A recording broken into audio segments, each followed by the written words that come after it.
Hello everyone and welcome. I hope that camera is not shaking too badly. I have switched to using my phone since the quality of the videos on my laptop were so terrible, and I've yet to find a camera that I'm really comfortable with. So hopefully the quality is better, hopefully you can hear better, see better, etc. And we're gonna give this one the old college try, as they say, just for today. We'll see what happens and we'll see how we like it. So the last time we met or talked or even wrote to each other was almost 2 weeks ago, and or almost 3 weeks ago, I think, because of the snow days and the days that I actually deal with common tech and politics. I was told I had to give you guys the same snow days that the rest of the school's seated classes got, and that makes sense to me in some ways. In other ways, it's a little bit like, we're asynchronous, so I'm not really sure it mattered that much. But I wanted to make sure that I followed up with that and made sure that everybody was kind of getting a fair deal. So I hope you enjoyed your spring break. I hope you got your readings done. You did have reading assignments, not due over spring break, obviously. In fact, I think the full week before spring break, you didn't have much due at all. For those things you have done, do not fret. I am getting to grading them, and I'm pretty much going to be done with grading, I think, tonight, actually, which would be kind of surprising, but at the same time would be great if I could do that. So I think that's what I'm going to be doing. As I admitted on my Facebook or on my Blackboard announcement, I did take the entire spring break off almost completely. I was doing other things, mainly with my bonus daughter, who's actually here this week for her spring break. Because hers is different than ours, but her tryouts for volleyball were down in Arkansas. So I literally drove to Arkansas just to see her try out. And then they told me I wasn't allowed in the gym. So that was great. But at least I got to be there and sort of support her. So I hope you did something fun and something for you this spring break as well. But we're ready to slide into the second half of this semester. So let's get started. You may think we're way behind, but we're actually not, which is fantastic news. Because I actually scheduled the syllabus to have a spring break, which I don't normally do in my online courses, we were able to make sure that we didn't get too far behind. So let me remind you, you've previously read about some of the campaigns and debates up until about, I want to say 2016. I think we got through to 2012. And this past week, we were going to talk about 2016 and 2020, or 2016 to 2020, I should say, and hashtag campaigns. And then this week, I believe, is the week we're supposed to talk about local and state elections. Okay, so let's talk first about the hashtag campaigns. I'm actually going to put that off. We're not going to do hashtag campaigns until till almost the end of the semester. So I'll go ahead and put up the new schedule on the syllabus onto Blackboard for you, and so you'll have that new schedule there for you. I'm not changing too much around. Obviously, it doesn't change your reading assignments that are on there already, but it may change how much focus we spend on it, and that's okay. Today, I want to pick up where we left off in the 2012 election. You may recall some of the big trends that we saw that impacted the elections, the media, wow, I can't talk today. The media technological changes that have actually impacted all of these elections as we've gone by. Obviously, for, up until the 20th century, we really didn't have that much media to work with. We had sort of pins and buttons, which I guess count as media because they are a medium for getting a message out. T-shirts, flags, some of the political ads that I showed you from, those were all in the 20th century as well. Believe it or not, prior to the 20th century, we don't have anything on film or tape. We're lucky we have pictures, okay? So, and those are very few and far between. The idea that we're now recording everything means that there is so much information out there that it's nearly impossible to tell what actually impacted what when. So for the social scientists that study that, I want to leave it to them because it is a lot of change very quickly. But for our purposes, since we want to look at trends and how media technology has impacted the messaging of politics and the campaigning of politics, that makes it very easy for us to say, well, we're just going to start at 1900. And so that's part of the reason why my lectures here started, pretty much with the 1960 campaign, because that was one of the most mediated campaigns that we had, ever seen in our history. And that, believe it or not, has gone up over the decades. Okay. So 1960, we watched you saw some clips from the debate. We talked about the difference between debating online or on radio and on TV. Which a lot of people say, well, what about online? Does that make a difference? And to me, it really doesn't, because it's like watching a television. I'm not sure that there would be a huge difference between people who watch something on television and people who watch something on their phone or on their big screen, which I have, the smart televisions. I mean, I put my YouTube videos up there and I could just watch them.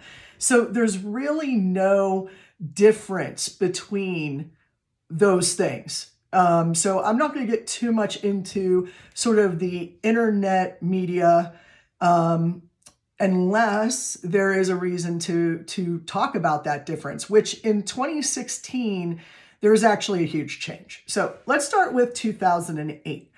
Who was elected in 2008? That was Barack Obama. The first thing that is probably important for you to know about that is technological changes impacted this campaign for a couple of reasons. First of all, it was one of the first grassroots campaigns. I believe I mentioned that last time. It was one of the first truly grassroots campaigns where he was able to raise money, $5 at a time. And that was only available because of the internet and only because of the web. And Hillary Clinton did not do as much of that in the primary, and Barack Obama didn't do as much of that in the primary either. He just out-messaged her. So the first thing we have is this change in the use of the internet for fundraising. Made a huge difference in that campaign and that election. It may be one of the reasons why Barack Obama won that election.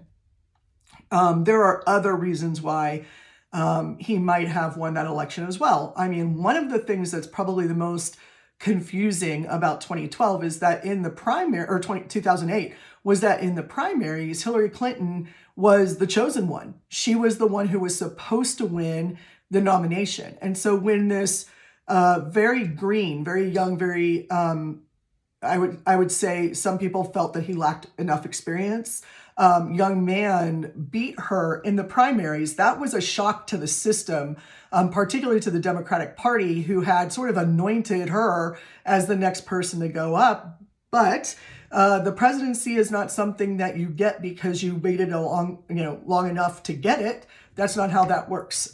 So when Hillary ran in 2016, we saw a very different campaign run, and we're going to get into that in a minute. In 2012, it was not hard for us to continue the tradition of using social media as well as websites to really get that grassroots feeling to the campaign. And Barack Obama was absolutely a front runner. His campaign, David Plouffe, who ran his campaign, it was brilliant. They latched onto a technology, well, really part of a technology, the social media side of the internet, and really ran with it. And it helped so much, because this is when you started to see Facebook, put things up on your Facebook feed. And this is, probably long before you all paid attention to it. But it was saying things like, who are you going to vote for this year? Are you voting for Hillary? Or are you voting for someone else? Or I'm sorry, Barack Obama or someone else? Because he was the incumbent, that was the assumed. So if you were voting Republican, which way would you vote? And this was a very clear way for campaigns to get data and information and mine that so that they could utilize it. But the problem was that, much like with that TV and radio problem we had in the Kennedy-Nixon debates, if you recall back to that, the biggest difference was class. It was money. That's what it was about. And I don't mean the money that the campaigns got. I'm talking about the money that the voters had to spend in order to have the technology to get onto social media. If you had a kid in college, you were able to get on Facebook for free still at that time. You're still able to get on Facebook for free. That has not changed. But what has changed is not every single person has access to their phone or to a phone or to a computer 24/7. I know we in our world don't understand that, how that life could be. I don't know where most of us would be without the technology that we have. And so if you don't have access to that because you can't afford a phone plan or because you don't have a data plan or because you don't have a computer or you can't afford the internet connection, think of all the things that have to happen in order for you to have 24/7 access to the internet. Now, you might not think much of that, but believe me, as someone who pays the bills, I could see why this would trip some families up in sort of the lower portion of the middle class and into the lower classes. I hate that terminology, by the way. But those of us who have more opportunity versus those of us who have less opportunity, let's put it that way. I have constant opportunity to any information that I need at my fingertips all the time. Most of you may have that as well. Some of you may not. Some of you may have to drive to a library or to a lab to even participate in this class. And that's understandable.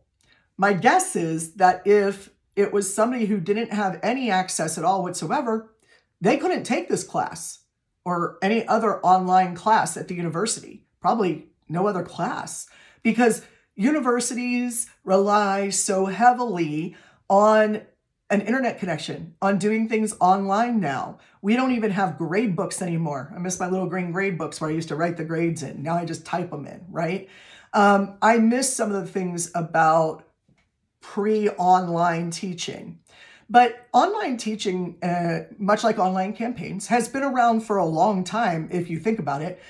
2008 was not that long ago, and I know for a fact we were using, not Blackboard, we were using a different program at the University of Missouri when I was teaching there, when I was getting my doctorate. So that would have been sometime between 2000 and 2004. I cannot for the life of me think of what the name of the program was. It went down pretty quickly when Blackboard came out in Canvas.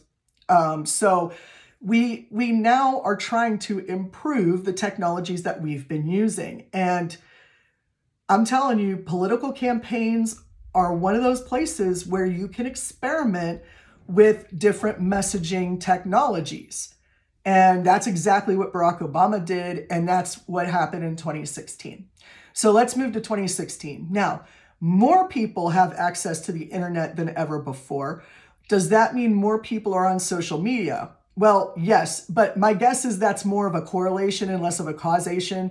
I think that most of the people who joined Twitter did so because it was the cool thing to do. It was something that we felt we needed to do to keep up with information.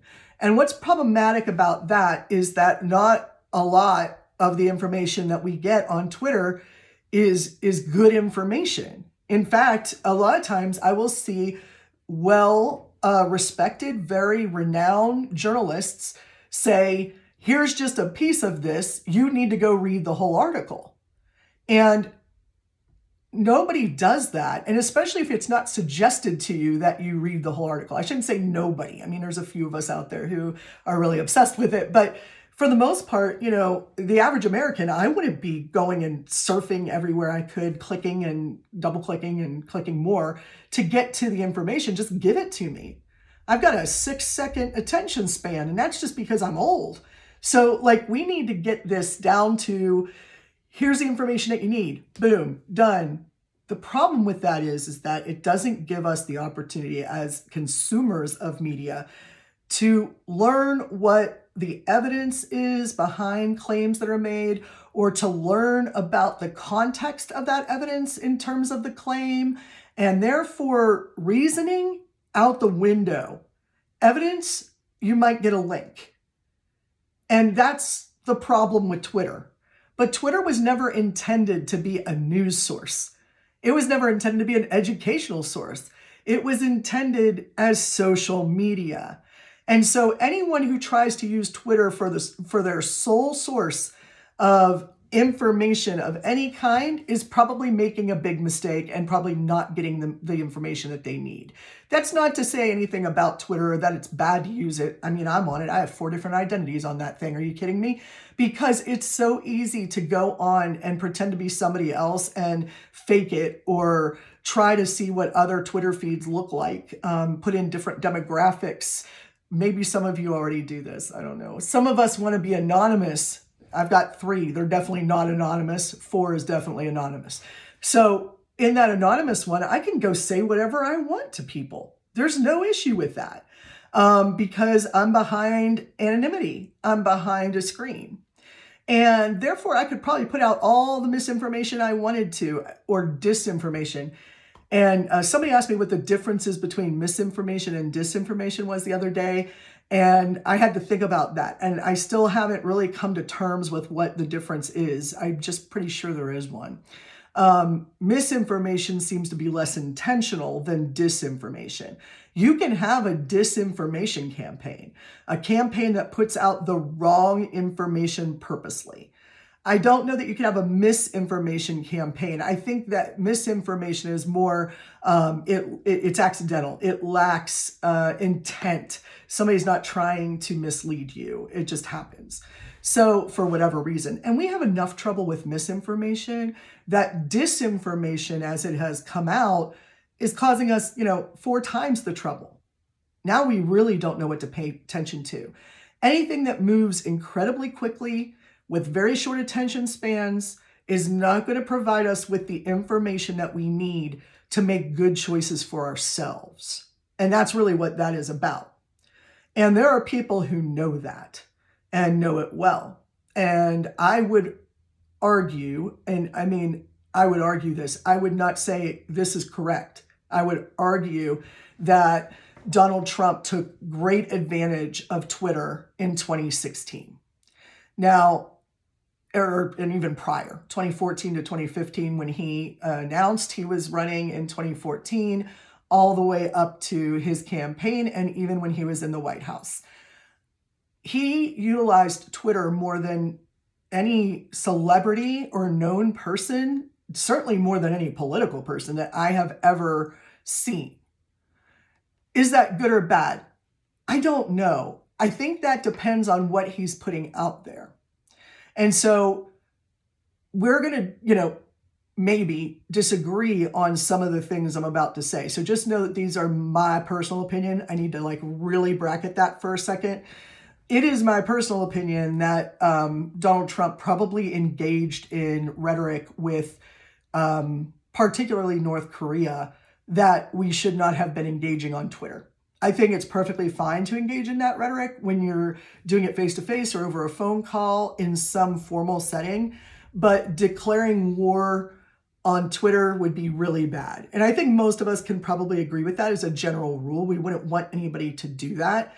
I'm not going to sit here and say Donald Trump did a bad thing with Twitter. I think he just used what was at his sort of disposal to use, and he used it the way he wanted to.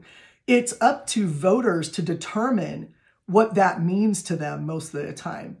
But when the country is at stake, we tend to think that there are certain ways that we are to do things, traditional ways. And Twitter was definitely not within that tradition. So most people who complain about Donald Trump using Twitter probably are thinking more traditionally about, our media. And so they're thinking more traditionally about the messages that are sent through that medium, whatever medium that is, or whatever application that is in social media.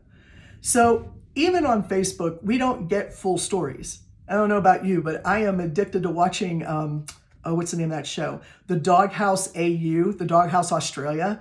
Again, this is just part of my personal opinion. I happen to love that show. They match people with dogs, which is just an awesome thing to watch. I am not allowed to have dogs or cats or birds, anything with fur, feather, hair. It doesn't matter. My husband's allergic to it, and bad, really bad. And so we can't have that in the house. So any chance I get to watch furry animals online or volunteer at an animal shelter, I do it because I have to get that out of my system. And so what am I watching though? I'm watching an event that took hours, and I'm watching it in 15-minute intervals or even 10-minute clips or 6-minute clips sometimes. And all I know is that there was this person who had a tragedy in their life, usually, because you got to make it dramatic, who had a tragedy in their life, who needed a dog, went in, they determined what dog they should get, and they tried out visiting with that dog, and either they took them home or they didn't. And that was a really, I mean, I don't know why I love it, but I'm very fascinated with it. But I'm getting a trimmed down version of a trimmed down version of a trimmed down story, right? Because there's the actual event, there is the recording of that event and the editing of that event, and then there is the cutting of that event into portions for TV, and then there is the cutting of that TV program into, I don't know, a 5 or 6 minute video on Facebook. And when we think about it that way, imagine that, not just context, but imagine the amount of information that we are missing out on, right?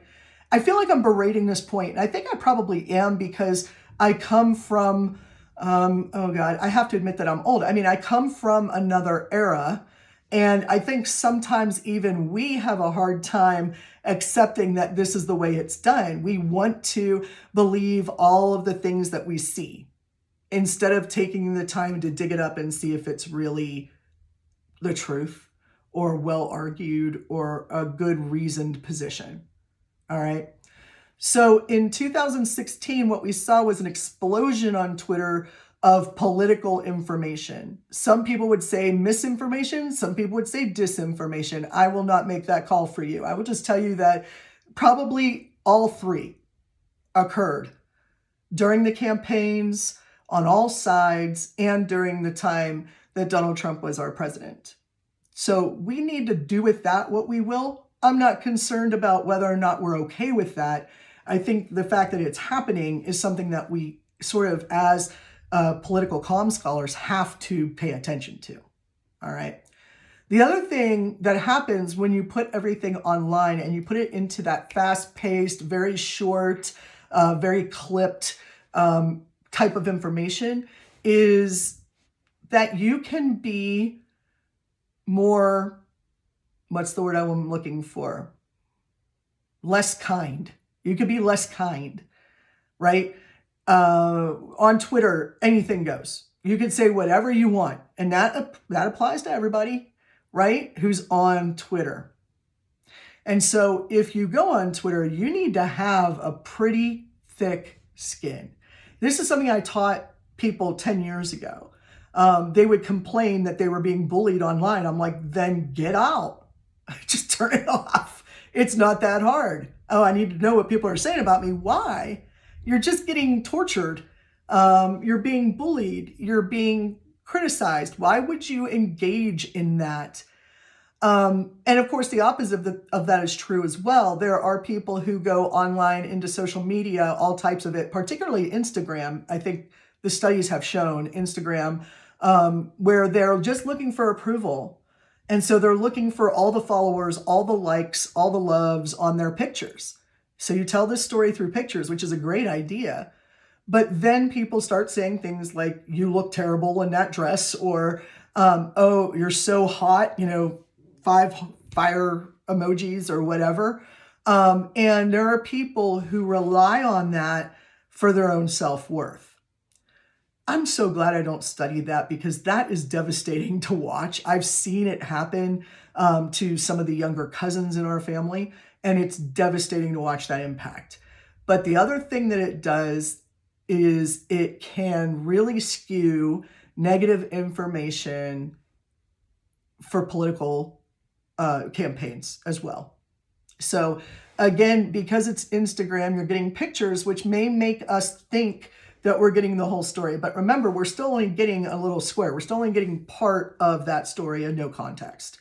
So as we use more and more social media, as we saw in 2016, as we use more and more social media, things got pretty uncivil. They got pretty uncomfortable sometimes, and this is all at the national level. If you look at Facebook groups such as like a neighborhood group for any city or any neighborhood, here in Nixa we have one. I know Springfield has some. People are just mean to each other. I don't know why, but they are. It's like, dude, you're running for school board. You're not the king of Spain here. You are not that powerful. Yes, it's important that we elect people to the school board and the city councils that will do things that benefit the citizens and the school students mostly. But people are always like, well, what party are you in? What party are you in? And that transitions us very nicely into local and state politics. I like to call local politics as municipal politics. We're talking about city elections, school board elections, any municipal election, ambulance district. There's a health district here in Nixa. And then, of course, you're voting in your precinct for your representatives in your particular areas. And so, why is that so important now? It's probably been one of the things I've ignored the most in my career. I may have paid attention to state politics, but municipal politics, please, no, I don't want to do that. But now that I'm older and a little more peaceful in my life, I kind of need to know what's going on with our school boards and our city council, because I've had kids in school. I may have more kids in school depending on what my bonus daughter decides to do. I need to know what's going on in the school district. But more importantly, much like the city council, who's on your school board is going to determine what those kids learn. And you're building citizens. You're not just building people. You're contributing to what's going to become the next group of leaders. And so I have a vested interest in what the school board does. They want to ban 26 books down here. Do you think I'm out fighting against it? Heck yeah. Do you think people are like, you don't have a kid in this school? What's wrong with you? Well, they're going to lead someday. All of these kids have the opportunity to build our city, to build our state, to build our government, whichever way that they want. And that is going to be desperately important to me someday. So municipal elections may seem like they're not important, but they actually are. So state elections are a little bit different from federal elections, national elections, but they're still bigger than the city council, the school board, the mayor, those sorts of municipal elections. What's the biggest difference between a state and a municipal election? The answer is in that first question I asked at the beginning of this part of the lecture. What party are you in? There are supposedly no party politics in mayor races, city council races, and school board races, and fire district races. Any municipal election is not party affiliated. I want to say it was about 3 or 4 years ago now, I saw somebody run for school board. It was school board. And she is a well-respected doctor, pediatrician. In fact, she was. She's not with Nixa anymore.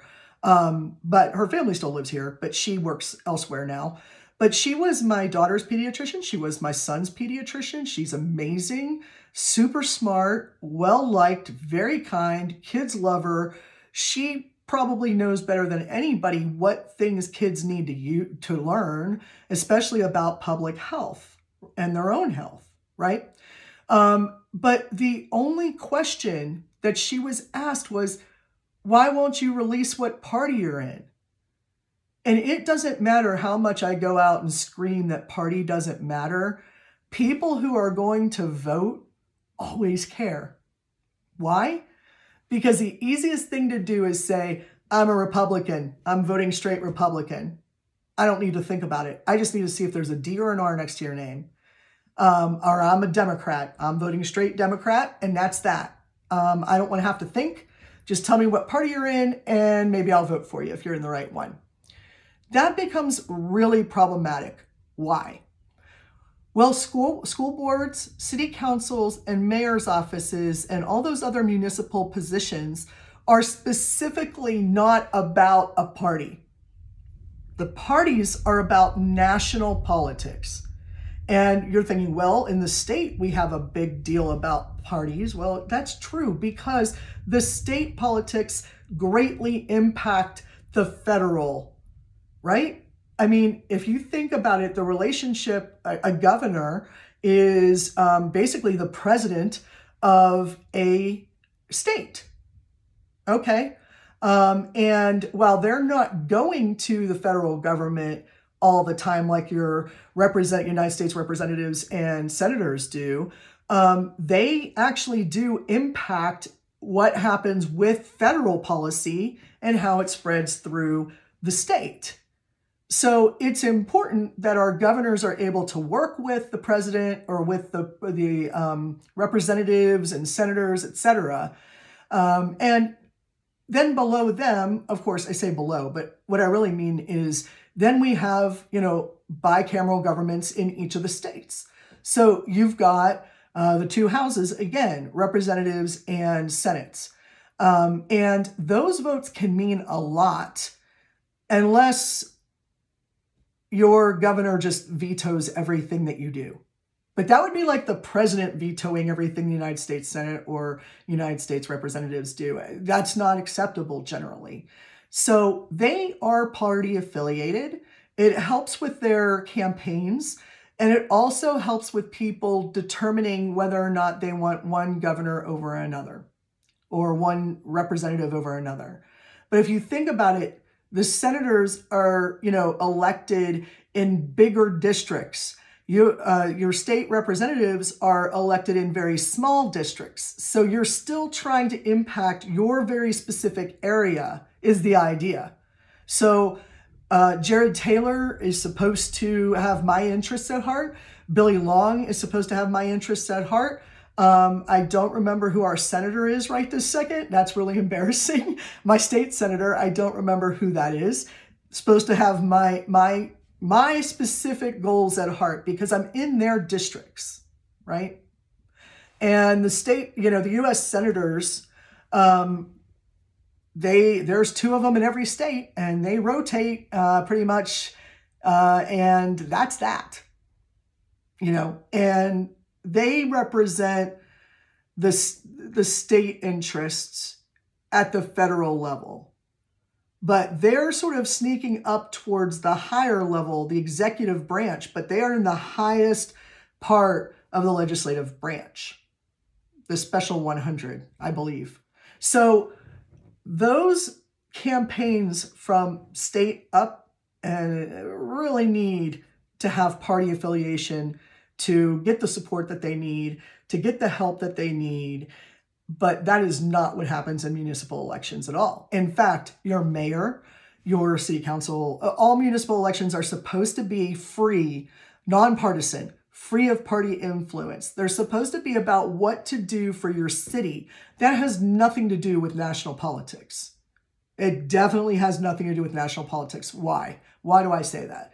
Because whatever happens at the federal level is tossed down to the state, and then the state decides what to do with it and tosses it down to the cities, and then the cities decide what to do with that.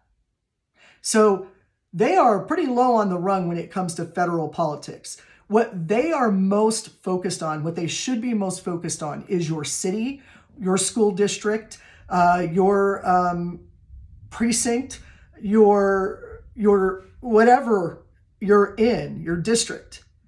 That's what they need to focus on. Not what's happening up in Jeff City. Not what's happening in Washington, D.C. They're supposed to be paying attention to what's happening right here. And so party affiliation is irrelevant. They're not going to get any money from a Democratic Party nationally in order to be elected to city council or to school board.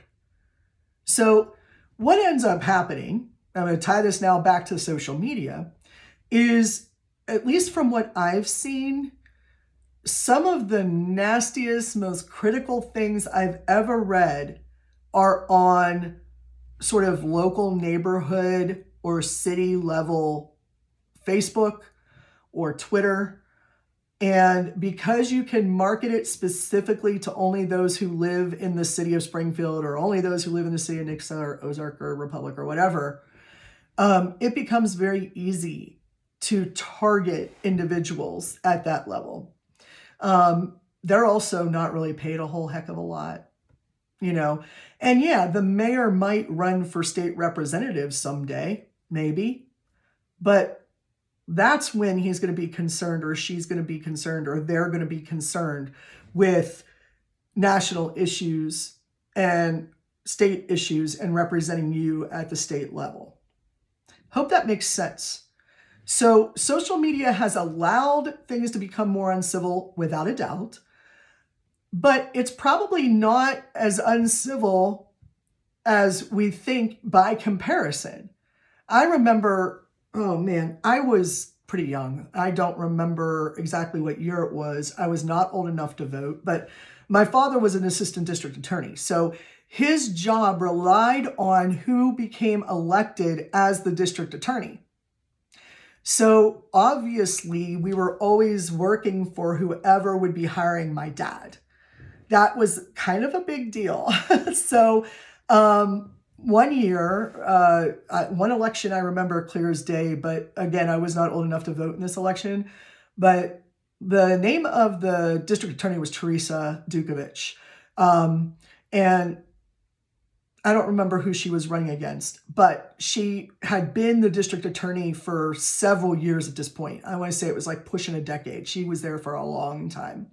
A lot of people thought she was, I think the word that they used was bitch, because she was a very strong-willed woman who spoke her mind from the 70s through the 80s and into the 90s in, you know, southwestern Pennsylvania, where women are not supposed to go to school, as my grandfather would have told you, were he still alive. He would say, why is she going to college? What's the point of that? What do you mean she's going to grad school? What do you mean she's becoming a doctor? What do you mean she's teaching? She can't teach. She's a girl. Some of those stereotypes still existed, and especially in the 70s and 80s. So what Teresa did was amazing. It was considered a really strong office because of what she did. Now, unfortunately, she was also, prior to being the DA, a divorce attorney. So obviously 50% of people getting divorces who had her as a lawyer, were up against her as a lawyer, didn't like her. I mean, that's obvious. That's what happens in politics and in law. So one year, and again, this was after she had been in office for many years, there were the signs that were up, you know, Teresa Dukovich for district attorney, vote on this date, billboards. This was before the internet. Billboards, phone calls, signs that my dad and I went and put out on the road. I remember picking up stakes and going out with a sign and a staple gun and a hammer, a rubber mallet actually, and pounding those into the ground and stapling a sign to it. And then we had to go back and take those down after the election was over. Somebody got what looked like yellow caution tape from, I don't know where they would have gotten this, but it was yellow caution tape. So it looked like official. And they put it diagonally across billboards in my county, because remember, district attorney is a county thing. And so the black and yellow caution tape, and then they put up a sign in front of Teresa's face, basically, that said, I have sex on my desk at work. It was like, why is that even a thing on a district attorney? Who needs to be that mean in a district attorney's election and what's essentially a municipal election countywide? You know, honestly, it was the first time that I turned to my dad and went, okay, so how is that related to the job? And he goes, it's not. They're just trying to get her basically kicked out of the DA's office. It was such a silly thing to me that somebody would put that up there, because here's the thing. I might care if she's having sex on her desk because it's during the time when she's supposed to be working and our tax dollars pay her salary, I guess. But there was nothing there to substantiate it, social media. There was no evidence, social media. There wasn't even a way for me to reason out why this was important, social media. So all of those things that I said about social media did exist prior to social media, just not in the same mass impact way that social media can be. So when those, obviously my father was hiring people, or, her campaign manager was hiring people to go out and tear those down. And at one point my dad said, just leave them up. Because anybody who is in an election where there's two candidates for district attorney, which there were, is going to know that Teresa didn't put those up, is going to know that somebody else out there is that petty, ridiculous, and mean. And why would you want that person as your district attorney? If you do, vote for him. That's fine. Go ahead. But most of us have higher standards than that. And he's like, so just let them see it. And it was one of the best political strategies I had ever seen for such a small election, because ultimately Teresa kicked that other person's butt. I mean, she got people to vote for her that she didn't have vote for her in the first time she ran, or the second, or the third, whatever it was at that point. Because you can prove yourself to be a terrible person, or your campaign. And I feel bad because I don't even remember who she was running against, but that person, whoever it was that decided to put it up, it's probably not the person running for the position. It's probably somebody else in the campaign. Definitely was not approved, I'm sure. But people will blame the candidate. And in any campaign, federal on down to municipal, that's the case. They always blame the other candidate for the problem, if there is one. So you can't really get out of that, right? So local and state elections run differently, but local and state elections are more closely related than, say, your municipal election and your federal election. The state level, because it has party affiliation, seems to be easier for people. Also, state level races are more likely to get more voters. The municipal elections, it's really hard to get voters to care enough to go to the polls. I remember I was looking at a district, this was just a couple of years ago, I was looking at a district and I was like, okay, you need this many votes to win this district. And it was something like 325, very small school district. Representative. And they're like, okay, great. They won with 87 votes. That's how few people voted. The person won with 87 votes, and there were 6 people on that ballot. One thing it can do is make people feel bad about themselves, and so you've got to have the thickest skin possible, especially in municipal elections, because these are people who live next door to you. If you lose a presidential election, it's like the whole country made a decision. I mean, okay. Even some of the senatorial elections, okay. But you get down to the municipal and you know that there are people you're running into who did not vote for you. And that could be sometimes an incredibly difficult thing for people. I was asked to run for a municipal office. I can do that. And I was like, no. But I also have been asked to run for state office, and I'm not allowed to do that because I work for a state entity. So that's easy to get out of.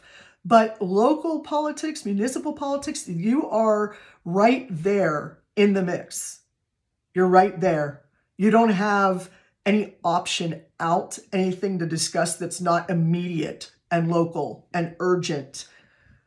I hope that all makes sense to you. And maybe now all of you will go out and run for city council or city offices in your home offices. I don't know. But municipal elections are not easier. They're actually nastier, as far as I've been able to see. And again, it's because you're missing that buffer. If you have that buffer of a statewide election or a federal election, you don't feel nearly as bad as when it's the people right next door to you who are doing the things that they're doing. And I've been tagged on my street. People know who I am. They know what I do for a living, and they don't necessarily like it. It's, I live in Nixa, but I work in Springfield. How dare I do that? Please, everybody does that. A lot of people do that because our jobs aren't in Nixa. We're a bedroom community. This is where we come to sleep and spend time with our kids and hang out and watch TV. This is not where we come to work. And so all of the money that I pay in taxes for employment taxes goes through Greene County. But obviously all my property taxes and everything else are in Christian County. And so anyway, I'm tagged on my street. People know who I am, what I do, how I vote, apparently. I've gotten letters in my mailbox that did not have a postage stamp, so clearly someone's violating the law out there. You're not supposed to stick anything in somebody's mailbox. You're not supposed to mess with a mailbox, but yet I'm getting these anonymous letters sometimes. It's been a while. It was before the Biden election. I think it was during the Trump election and it was the worst. I got several letters saying, don't cry because Trump won. And I'm just like, dude, I didn't even put a sign out in my yard. I don't know. I guess they just decided based on what I do and where I am, that I must be voting for Hillary. And I never said a thing to anybody on my street about that. So just my street alone is a really interesting study in politics.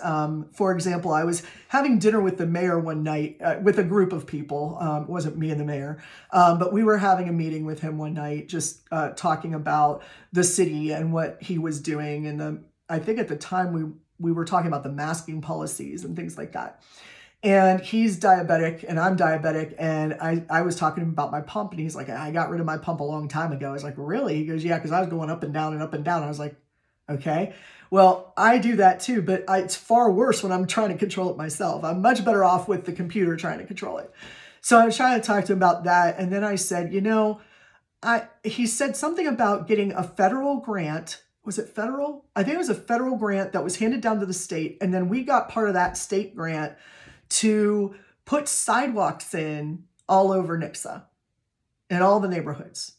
And I'm like, but mine doesn't have a sidewalk. We have to walk on the road.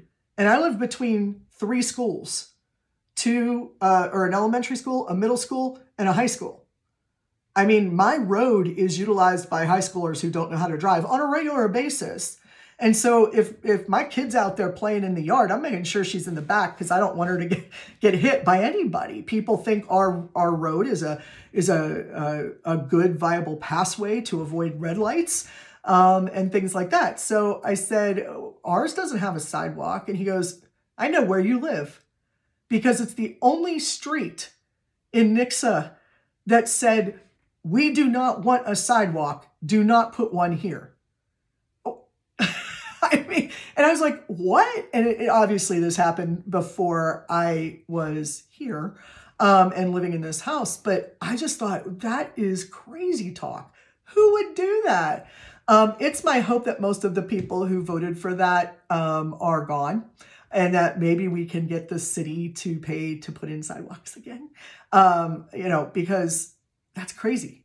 To me, it's just an insane idea. Like, nope, we don't want the sidewalks, even if somebody else is paying for it. Pretty annoying, actually. But I wasn't around to hear the arguments for why not. And so I said to the mayor, I said, why did they do that? And he said, I don't know, but I think it had something to do with they were afraid that the sidewalk would cut into their property. Of course it would. That's what happens, right? But we're individual neighbors who live in a community. There are other people around us. This isn't just about a plot of land, that runs the sidewalk length of my yard or the sidewalk width even. That's not what this is about. This is about other people. Yeah, they didn't care. So even though we are the closest street to get to other parts of Nixa from the high school or from that middle school, they didn't care. So that happened. And I'm still kind of reeling from the fact that people actually had a movement to not get sidewalks. Think about it. They started a little miniature social movement to not get sidewalks. Pretty amazing stuff that happens at the local level. Last thing I'm going to say about this. At the state level, there is some weird stuff that goes on in this state, in Missouri. And before I moved here again, I lived in Columbia from 2000 to 2004, and then I moved away for 2 years, and then I moved down here to Springfield. And while I was in Columbia, I was focused on my dissertation. I didn't really care about politics. I wasn't living there permanently. I knew that I'd be leaving. When I got up to Minnesota, I knew the same thing. So why get involved in local politics there? But here I have a house. I've got property. I've got kids. I've got to worry about things here. So I do. But I said to somebody once, I was like, what is wrong with your politics? When I moved to Springfield in 2006, there was an election going on immediately.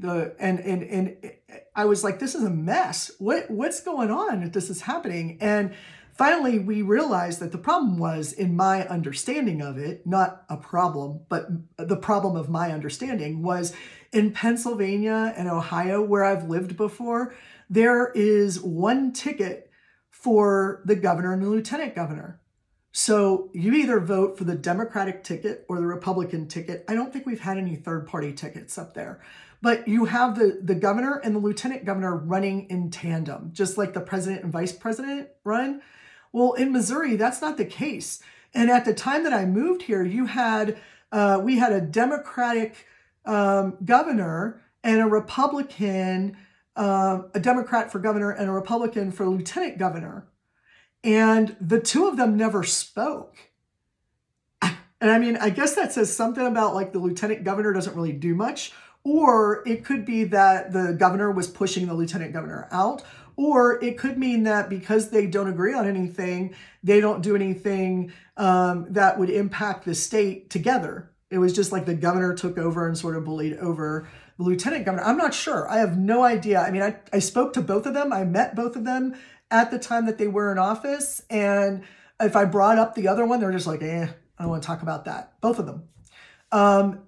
I don't understand why anyone would pick, philosophically opposed and definitely, party opposed, but philosophically opposed, policy opposed people to run a state. So that was always fascinating to me that they did that. And that's a place where party politics is huge. It's bigger than the presidential election. It plays such a role in the election of the governor and the lieutenant governor because the role is big and important and all that. That's true. But more importantly, for some reason, that office in some states is a split ticket and in some cases is a tied ticket, a single ticket. So that can also make a great impact on a party election. But again, that's at the state level. At the municipal level, no parties, makes campaigning a little harder. Your neighbors are right there. Also makes it easier because you have fewer people to talk to and you have less work to do on the ground. And messaging is pretty easy, but you also need to understand your neighborhood and know in your city or in your precinct or wherever, your district, that there are people who have access to a computer 24/7, but choose not to participate in neighborhood discussions with good reason. I'm not saying I know anybody who does that. Or you might have people who don't have access. So it's important that you understand, no matter what level of an election you're running at, in order to construct your messages, more than even the technology impacting it, you have to understand what your citizens need. And that's even at the school board level. Because if somebody came up to me and said, running for school board and I fully support banning all 26 books, dude, you're not getting my vote. End of story. Won't ever convince me to get your vote, to get my vote that way. If somebody comes up to me and says, well, I think some of them need to be banned. I think we really need to study a few of them, but for the most part, no. Okay, I'm willing to listen to you. Definitely willing to listen to you. I have not had anybody come up to me and say, I don't believe in banning any books except other parents. So I think they're probably going to end up banning a few books in the Nixa School District. I'm keeping my fingers crossed that they don't. But that's going to be up to the school board, which means it's incredibly important who gets elected for school board. All right, I have talked a lot about local and state campaigns. We covered the 2016 to 2020 elections, and we will talk about hashtag campaigns, as I said, in a later video. For now, hang on tight because I'm about to send you a couple of readings that I want you to do to push us forward, move us forward, I should say. And hopefully another discussion board will be up, but I'm promising myself that I am not putting up any more discussion boards until I've graded all of the discussion boards that you all have already done. So you've got that coming for you. Sit back, relax. It's only Monday after spring break. I hope you all had a good one, and I'll be talking to you soon.